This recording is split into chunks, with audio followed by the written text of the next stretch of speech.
Bienvenidos a Capítulo por Capítulo, un viaje a través del libro más grande dado a la humanidad, la Palabra de Dios, la Biblia. Y la recorreremos capítulo por capítulo, 7 minutos al día, 7 días a la semana. Acompáñanos cada día y compártelo con otros, para que se unan a este viaje que transformará sus vidas. Nos detendremos en lugares inesperados del camino y seremos desafiados. Habrá versículos que despertarán asombro y curiosidad. Habrá capítulos instructivos y otros donde encontraremos gozo y consuelo. En ocasiones seremos confrontados y querremos cambiar, pero en general, el viaje valdrá la pena. De vez en cuando tomaremos pequeños desvíos para escuchar a algunos siervos de Dios compartir sus pasajes favoritos de un capítulo de la Escritura y darnos su perspectiva al respecto. Todo viaje a veces necesita un pequeño desvío. La mejor manera de aprovechar este podcast es leer el capítulo que estamos tratando antes o después. Es su palabra la que transforma. Descubrirás más y verás más de lo que yo podría articular. Bienvenidos a Capítulo por Capítulo, y el capítulo de hoy es Génesis 10.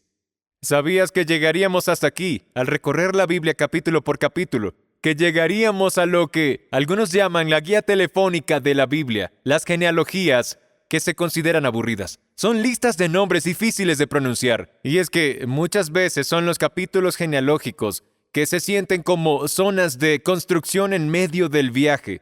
Vas avanzando por la autopista, disfrutando el recorrido, el tiempo pasa rápido y de repente ves los conos y los avisos naranjas allí. Zonas en obras, reduzca la velocidad. La autopista se vuelve un solo carril, avanzas lentamente y la impaciencia comienza a aparecer allí, preguntándote ¿por qué me pasa esto a mí? En capítulo por capítulo nos encontraremos con más de estas zonas en construcción y vale la pena detenernos a entender por qué están allí. En primer lugar, son importantes porque confirman la existencia histórica y real de las personas de las que leemos. Nos muestran árboles familiares. Las genealogías son historias y evidencia histórica de que esto no es un mito o una parábola.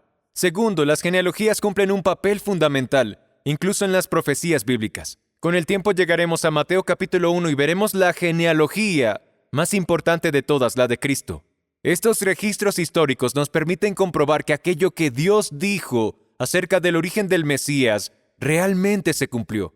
También nos recuerdan que Dios ve a las personas en medio de su enorme obra de redención. Estos nombres, tu nombre también, tienen valor para Dios. Él conoce tu nombre y también tu historia. Y finalmente, las genealogías valen la pena porque puedes encontrar un tesoro en una zona de construcción. Quizá veas una pequeña biografía de 2 o 3 versículos que hable a tu corazón. No todos son solo nombres, sino que de vez en cuando Dios inserta una breve historia. Esas pequeñas biografías contienen lecciones enormes. No te molestes cuando aparezcan zonas de construcción, solo baja la velocidad. Génesis 10 es una de esas zonas de construcción. Venimos avanzando tan rápido con Adán y Eva, la caída del hombre, Caín y Abel, Noé y el gran diluvio, y aquí tenemos que frenar. En Génesis 10, las genealogías después del diluvio.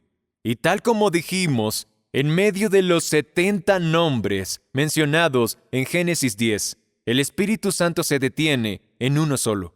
Su nombre es Nimrod. La traducción viviente lo dice así en los versículos 8, 9 y 10. Cus fue el padre de Nimrod, que llegó a ser poderoso en la tierra. Fue un poderoso cazador delante del Señor. Su nombre se volvió conocido.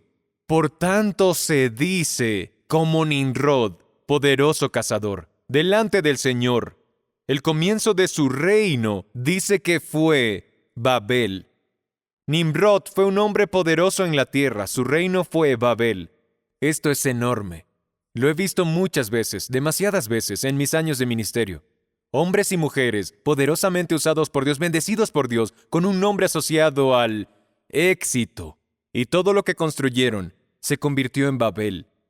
Tomaron la bendición de Dios, volviéndola un imperio para el hombre, en lugar de promover el reino de Dios. Esta es la biografía de Nimrod.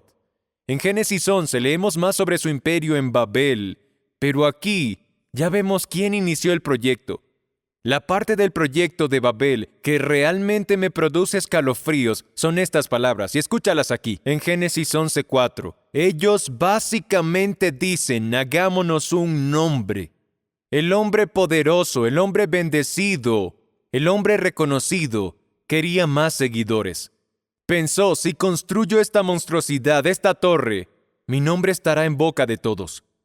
2000 años después, un hombre muy rico que sufrió una gran caída escribió estas palabras en Proverbios 16:18. Primero el orgullo, luego la caída. Cuanto más grande es el ego, más fuerte es el golpe. Esto fue escrito por la experiencia. Fue escrito por Salomón. Se nos enseña que la actitud de orgullo aparece justo antes de la caída, de un ministerio, una persona, una vida, de una torre llamada Babel. Muchas veces una gran bendición de Dios está peligrosamente cerca de la frontera entre Babel y la caída. Cuando Dios te bendice con abundancia, debes cuidar tu alma. Debes orar por humildad. Debes procurar que su nombre sea exaltado y no el tuyo. Ten cuidado cuando ves que te molesta que tu nombre no sea mencionado o que quizá te ignoren. Cuando te incomoda que alguien no te dé el crédito y sientes el impulso de intervenir para decir que fue tu idea. Todos esos pequeños indicadores de orgullo te van acercando a Babel.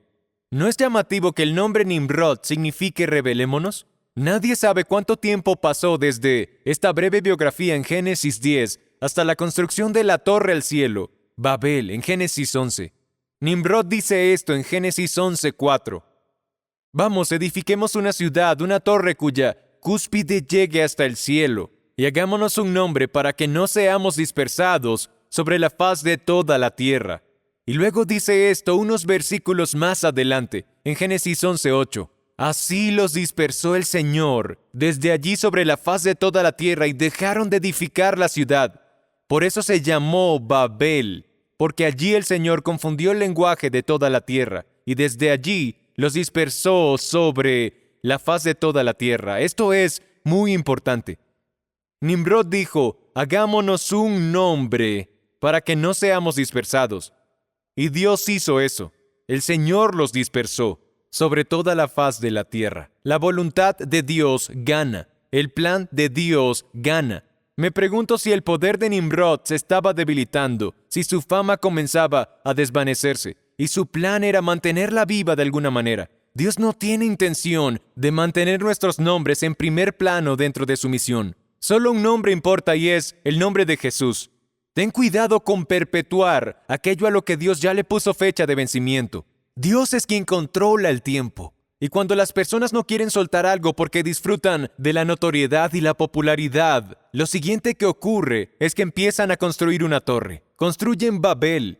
Nimrod y Babel son dos nombres que terminaron en fracaso. Si Dios te ha bendecido de manera extraordinaria y te ha dado reputación a nivel global, lo más sabio no es conseguir más seguidores, sino darle la gloria a Dios. Recuerda la diferencia entre el imperio del hombre y el reino de Dios.